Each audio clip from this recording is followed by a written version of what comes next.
Anda kembali di iNews Malam pemirsa. Seorang pria di Palembang, Sumatera Selatan viral di media sosial saat mencuri sepeda milik warga dalam kondisi tanpa busana. Aksi pelaku terekam CCTV milik warga.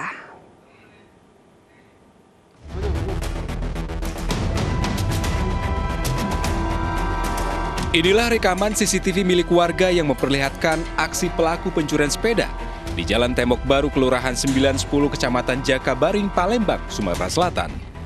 Pelaku yang beraksi seorang diri ini nekat menjalankan aksinya dalam kondisi tanpa busana. Pelaku melancarkan aksinya pada tengah malam saat pemilik rumah tidak ada di rumah. Aksi pencurian ini sudah berlangsung selama 2 kali dan sempat viral di media sosial. Semalam tuh sekitar 1:30, jam 1-an.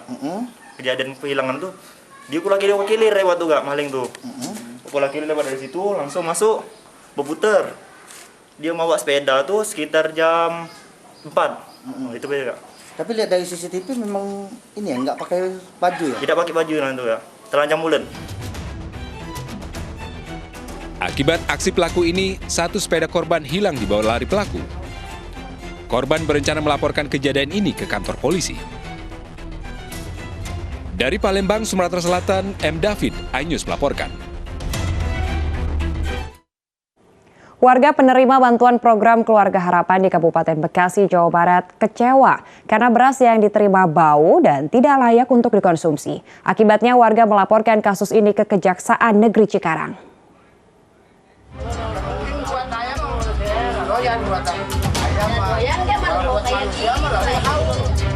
Seperti inilah ekspresi kekecewaan warga miskin penerima program PKH di Kecamatan Pabayuran, Kabupaten Bekasi, Jawa Barat setelah menerima bantuan beras dari Kementerian Sosial. Beras bantuan yang ditebus warga miskin seharga Rp10.000 per 1 karung ini bau dan tidak layak konsumsi. Hal itu berbeda dengan beras bantuan yang diberikan sebelumnya. Beras bau. Enggak kayak kemarin-kemarin kita ngasihnya bagus. Sekarang mah bau, karang-karang ini mah bulan ini. Itu boro-boro kita yang makan, ayamnya dikasih nggak bau. Beras dari mana, Bu? Ya. Ini bantuan apa sih, Bu? Bantuan PKH ini. Warga pun melaporkan perihal beras bantuan pemerintah yang tidak layak dikonsumsi tersebut ke Kejaksaan Negeri Cikarang, Kabupaten Bekasi. Dengan membawa barang bukti beras yang bau, warga meminta pihak kejaksaan menyelidiki dugaan penyelewengan beras bantuan Keluarga Harapan di wilayah mereka. Bagi warga PKH, beras bantuan sangat bermanfaat untuk memenuhi kebutuhan sehari-hari. Laporan masyarakatnya terkait dengan adanya beras yang disinyalir tidak sesuai dengan ininya. Jadi menurut mereka bahwa beras ini ketika dimasak bau, jadi tidak layak untuk dikonsumsi. Sementara itu, Kementerian Sosial mengklaim tidak menemukan fakta adanya beras yang tidak layak dikonsumsi. Dari Kabupaten Bekasi, Jawa Barat, Didit Junaidi, iNews melaporkan. Polda Metro Jaya merazia pesepeda yang nekat melintas jalur kendaraan bermotor di jalur Sudirman MH Tamrin, Jakarta. Pesepeda yang melanggar akan ditilang dengan denda Rp100.000.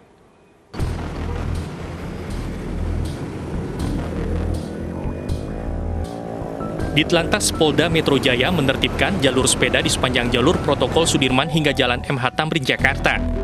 Razia dibagi menjadi 2 tim.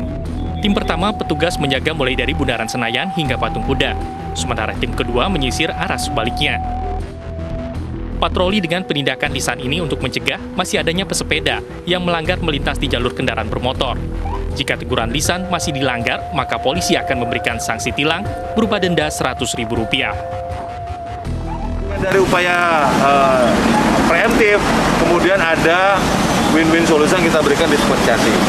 Nah, setelah itu, upaya berikutnya adalah upaya preventif. Inilah yang kami laksanakan hari ini, melaksanakan patroli dan penggiringan kalau misalnya ditemukan masih ada pengguna sepeda yang keluar jalur di atas jam 6.30. Nanti setelah 2 langkah ini kita laksanakan sosialisasi, barulah kemudian kita melakukan upaya-upaya represif atau penegakan hukum dengan tilang. Kalau memang 2 langkah ini tidak berhasil mengendalikan para pesepeda mengikuti aturan yang telah ditetapkan. Sebelum ada penerimaan ini, beredar foto-foto viral antara pengendara motor dan pesepeda yang menuai beragam komentar warganet di media sosial. Sejak 3 bulan dimulainya uji coba jalur sepeda permanen terutama di Jalan Sudirman Tamrin, berbagai peristiwa pelanggaran antara pengendara bermotor dan pesepeda banyak terjadi. Antara pengendara bermotor dan pesepeda pun punya argumen dan alasan masing-masing. Dari Jakarta, tim liputan iNews melaporkan. Pemirsa, tim Densus 88 berhasil menangkap 13 terduga teroris di wilayah Kabupaten Merauke, Papua sejak Jumat pekan kemarin. 2 diantaranya sudah disiapkan menjadi pengantin bom bunuh diri.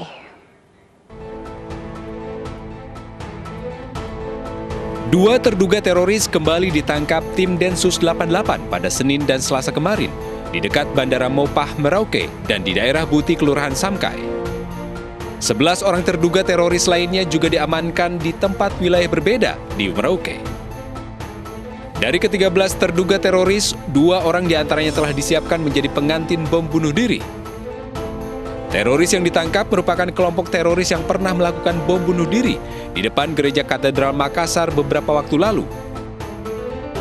Densus 88 juga mengamankan barang bukti berupa benda cair berbahaya dan buku-buku tauhid.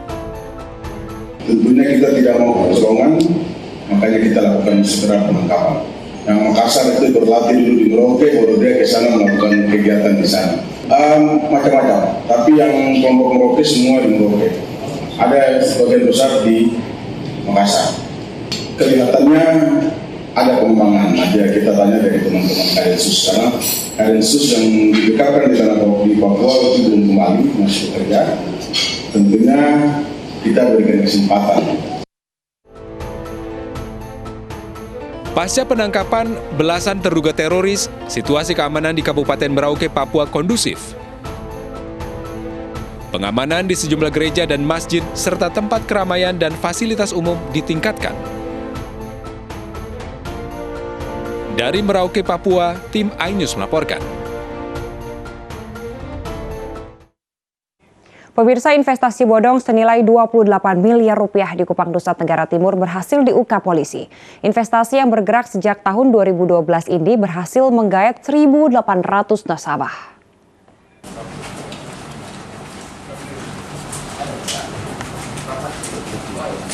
Muhammad Badrun, pimpinan perusahaan PT Asia Dinasti Sejahtera, ditangkap dan ditetapkan sebagai tersangka dalam kasus kejahatan perbankan investasi bodong. PT Asia Dinasti Sejahtera menjalankan bisnis investasi tanpa ada izin resmi dari Bank Indonesia maupun Otoritas Jasa Keuangan. Sebanyak 1.800 nasabah telah berinvestasi sejak tahun 2012 silam dengan total uang sebanyak 28 miliar rupiah. Dalam investasi ini, perusahaan menjanjikan berbagai paket digital yang menggiurkan kepada para nasabah. Selain menyita uang nasabah senilai 28 miliar rupiah, polisi juga menyita harta tidak bergerak milik perusahaan sebesar 17,5 miliar rupiah. Tersangka ini menawarkan produk paket digital berupa paket silver, paket gold, platinum, eksekutif, deluxe, dan super deluxe. Selama kegiatan itu yang bersangkutan tidak memiliki izin. Akibat perbuatannya, tersangka Muhammad Badrun terancam hukuman maksimum 15 tahun penjara. Dari Kupang, Nusa Tenggara Timur, Eman Suni, iNews melaporkan. Pemirsa, polisi dan ormas terlibat kericuhan. Sejumlah senjata tajam disita polisi. Kami akan kembali usai jeda. Tetaplah di iNews Malam.